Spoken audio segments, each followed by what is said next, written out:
Alhamdulillah, alhamdulillahi haqqa hamdih, wa nasta'inu bihi wa nastahdih, wa nastaghfiruhu wa natubu ilayh, wa na'udzu bihi min shururi anfusina wa min sayyiati a'malina. Innahu man yahdihillahu fala mudilla lahu wa man yudlil fala hadiya lahu. ونشهد أن لا إله إلا الله وحده لا شريك له وأشهد أن محمدا عبده ورسوله لا نبي بعده. اللهم صل وسلم وبارك على نبينا محمد وعلى آله وأصحابه ومن تبعه بإحسان. أما بعد فيا عباد الله، أوصيكم وإياي نفسي بتقوى الله. فقد قال تعالى: أعوذ بالله من الشيطان الرجيم، يا أيها الذين آمنوا اتقوا الله حق تقاته ولا تموتن إلا وأنتم مسلمون. يا أيها الناس اتقوا ربكم الذي خلقكم من نفس واحدة وخلق منها زوجها وبث منهما رجالا كثيرا ونساء واتقوا الله الذي تساءلون به والأرحام إن الله كان عليكم رقيبا.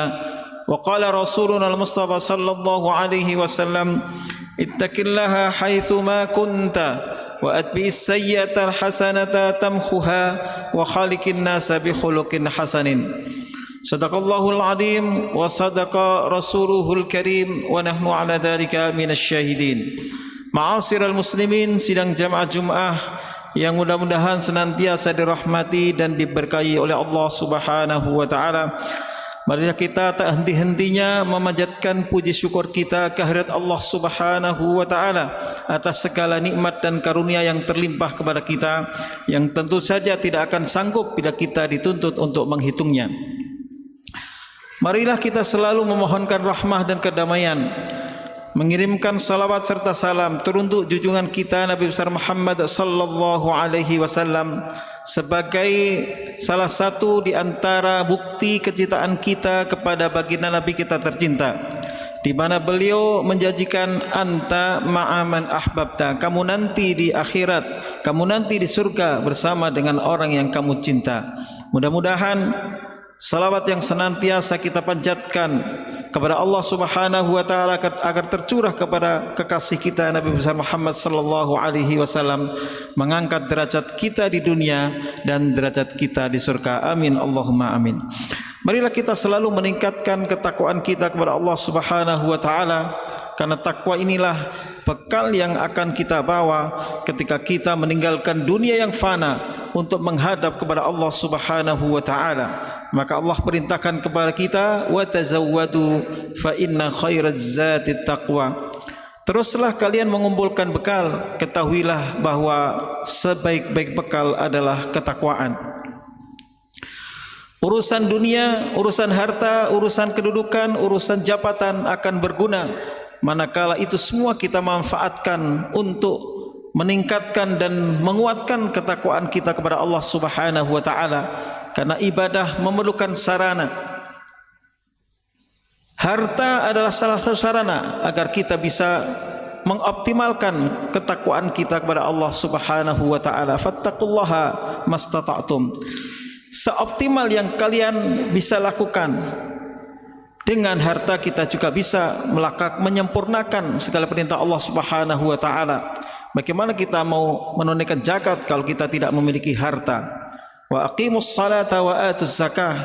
Tegakkan salat, tunaikan zakat. Tentu adalah kalau kita memiliki harta sampai nisab dan tiba haulnya.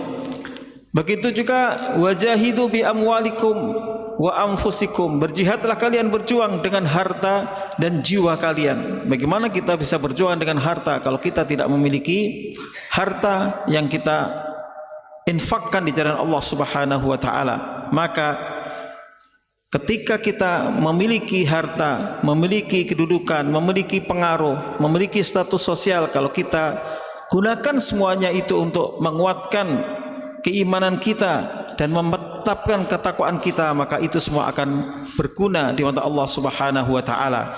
Tapi ketika kita tidak menggunakannya untuk kebaikan, untuk menghamba kepada Allah Subhanahu wa taala, maka itu akan memberikan kecelakaan bagi kita. Maka Rasulullah sallallahu alaihi wasallam dalam hadis sahih diriwayatkan oleh Imam Bukhari, beliau mengatakan ta'isa abdud dinar, ta'isa abdud dirham, dan seterusnya panjang hadisnya. Sungguh sial, sungguh celaka. Ta'isa itu artinya orang yang jatuh, terlungkup, menunjukkan kesialan yang luar biasa. Celaka, sial, buntung orang yang menghamba kepada dinar. Orientasi hidupnya hanya uang, uang, dan uang. Ta'isa abdud dirham, sama. Bedanya dinar lebih tinggi nilainya karena dari emas, sementara dirham dari perak. Artinya orang yang menghamba, mencari uang dan uang dan uang, dan orientasinya itu bukan untuk ibadah kepada Allah Subhanahu wa taala, maka itu akan sia-sia, akan celaka. Artinya orang itu tidak merdeka. Dalam momentum di bulan kemerdekaan Agustus ini, kita banyak berbicara tentang kemerdekaan, yang artinya biasa diartikan kebebasan. Sejatinya kebebasan dan kemerdekaan yang hakiki adalah ketika seorang hamba mampu membebaskan belenggu dari dirinya dan menghamba semata karena Allah Subhanahu wa taala. Itulah sebenarnya hakikat kemerdekaan. Walaupun tentu saja sebagai makhluk sosial tidak boleh kita menzalimi orang yang lain, menjadikan orang lain ada dalam pijakan kaki kita, terbelenggu oleh diri kita, oleh kedoliman kita dan seterusnya, maka itu berarti kita melakukan penjajahan. Begitu juga ketika kita tidak mampu mengendalikan hawa nafsu kita, maka sejatinya kita terjajah oleh hawa nafsu kita. Bahkan Al-Quran menganggapnya sebagai orang yang menjadikan hawa nafsunya sebagai Tuhannya. Ara'aita man ittakhadha ilahahu hawahu. Perhatikan, lihatlah bagaimana ada orang yang menjadikan hawa nafsunya sebagai Tuhannya, berarti dia terjajah oleh hawa nafsunya. Afara'aita man ittakhadha ilahahu hawahu, dalam ayat yang lain diulang tentang orang yang menjadikan hawa nafsu sebagai Tuhannya, berarti dia terjajah. Hidupnya selalu terbelenggu oleh materi, oleh kedudukan, oleh jabatan, dan inginnya menindas. Maka ketika Allah Subhanahu wa taala menceritakan tentang bagaimana Fir'aun, bagaimana Qarun, itu adalah orang sebenarnya adalah terjajah oleh dirinya sendiri, sampai kemudian mengatakan ana rabbukumul a'la, aku adalah Tuhanmu yang tertinggi. Sementara Qarun dengan bangganya mengatakan innama utituhu ala ilmin indi, ini semua harta kekayaan yang berlimpah ini, yang oleh ayat yang lain kuncinya saja tak mampu dibawa oleh seorang yang paling kokoh sekalipun. Wa inna mafatihahu latanu ulil quwwah, enggak mampu, saking banyaknya gudang yang menyimpan harta dan kekayaan. Tapi semuanya adalah contoh-contoh manusia yang tidak merdeka. Pernah terjadi di zaman Sayyidina Umar, di mana Amr bin As ketika itu menjadi gubernur Mesir, diadakan lomba pacuan kuda. Salah satu pesertanya adalah anak gubernur Amir Mesir, Amr bin As.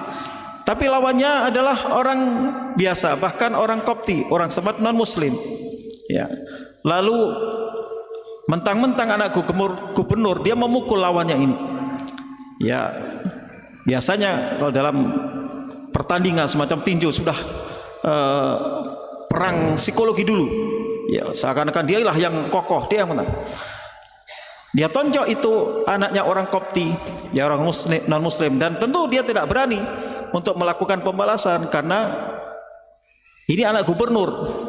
Bahaya kalau kita lawan, nanti kita yang hancur. Lalu sepakat ayahnya dan anak ini mengadu kepada khalifah. Berangkat mereka ke Madinah dan mengadukan perkara ini kepada khalifah. Wahai khalifah yang adil, wahai Umar, beberapa waktu yang lalu putra saya ini ikut dalam pacuan kuda, lomba pacuan kuda, tapi putra dari Amr bin As menzaliminya, dia memukulnya. Apakah benar begitu? Benar. Maka Umar mengirim surat dan memanggil sang gubernur bersama putranya. Lalu disidang di situ dan memang diakui dia melakukan itu. Maka Umar pun marah dan dilakukan kisos pembalasan. Lalu Umar bin Khattab mengatakan perkataannya yang sangat monumental kepada Amr bin As, mata istabatumun nasa wa qad walatathum ummahatuhum akhraran. Sejak kapan kamu wahai Amr bin As memperbudak, menjajah manusia sementara para bunda mereka melahirkannya dalam keadaan bebas merdeka? Artinya apa? Tidak boleh menjadikan pengaruhnya itu untuk berbuat zalim, mengganggu, mempengaruhi secara tidak adil. Ketika itu terjadi maka sejatinya orang itu belum merdeka dari orang lain, masih menjajah. Betapa banyak sejatinya kita yang sudah merdeka sekian dekade lamanya, sejak tahun 1945, tapi kadang penjajahan itu terjadi di antara kita. Mungkin dari atasan, mungkin di perusahaan, mungkin di berbagai macam lini kehidupan terjadi penjajahan sehingga kita tidak memiliki kebebasan. Maka Umar adalah penegak keadilan dan sejatinya kita harus mengambil ibrah. Janganlah kalau kita mentang-mentang punya kedudukan, mentang-mentang punya pengaruh, mentang-mentang punya harta, lalu kita berbuat semena-mena, dan itu artinya berarti kita menjajah orang lain. Sejatinya penghambaan itu bukan di antara manusia, tapi menghamba hendaklah kepada Allah Subhanahu wa taala, membebaskan segala belenggu termasuk menghamba kepada hawa nafsu, menghamba kepada manusia, semua harus ditanggalkan, dan penghambaan itu hanya semata-mata kepada Allah Subhanahu wa taala. Wa ma khalaqtul jinna wal insa illa liya'budun. Tidaklah kami ciptakan jin dan manusia kecuali semata untuk menghamba hanya kepadaku semata.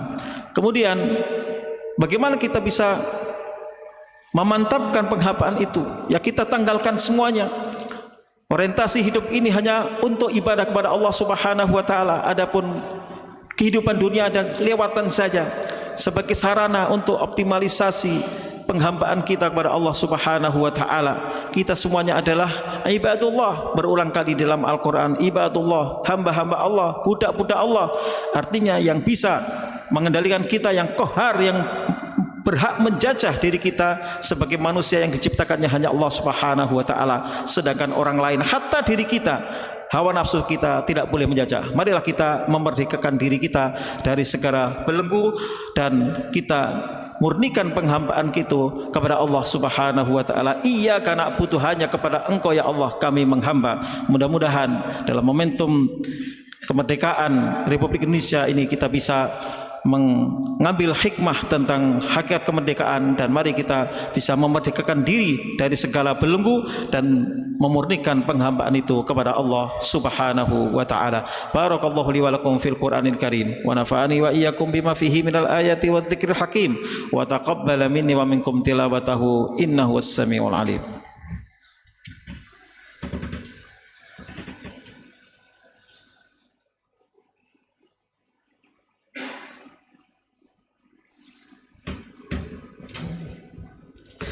Alhamdulillahilladzi hadana lihada wa ma kunna linahtadiya laula an hadana Allah. Asyhadu an la ilaha illallah wa asyhadu anna Muhammadur Rasulullah. Allahumma shalli ala Muhammad wa ala ali Muhammad. Ibadallah, usikum wa iyaya nafsi bitaqwallahi wa ta'atihi. Faqad qala ta'ala: يا أيها الذين آمنوا اتقوا الله وقولوا قولا سديدا يصلح لكم أعمالكم ويغفر لكم ذنوبكم ومن يطع الله ورسوله فقد فاز فوزا عظيما. وقال تعالى: إن الله وملائكته يصلون على النبي يا أيها الذين آمنوا صلوا عليه وسلموا تسليما. اللهم صل على محمد وعلى آل محمد كما صليت على إبراهيم وعلى آل إبراهيم وبارك على محمد وعلى آل محمد كما باركت على إبراهيم وعلى آل إبراهيم في العالمين إنك حميد مجيد. اللهم اغفر للمسلمين والمسلمات والمؤمنين والمؤمنات الأحياء منهم والأموات إنك أنت السميع قريب مجيب دعوات يا قاضي الحاجات ربنا اغفر لنا ذنوبنا وإسرافنا في أمرنا وثبت أقدامنا وانصرنا على القوم الكافرين ربنا اغفر لنا ولإخواننا الذين سبقونا بالإيمان ولا تجعل في قلوبنا غلا للذين آمنوا ربنا إنك رؤوف رحيم ربنا تقبل منا إنك أنت السميع العليم وتب علينا إنك أنت التواب الرحيم سبحان ربك رب العزة عما يصفون والسلام على المرسلين والحمد لله رب العالمين ولذكر الله أكبر وأقيموا الصلاة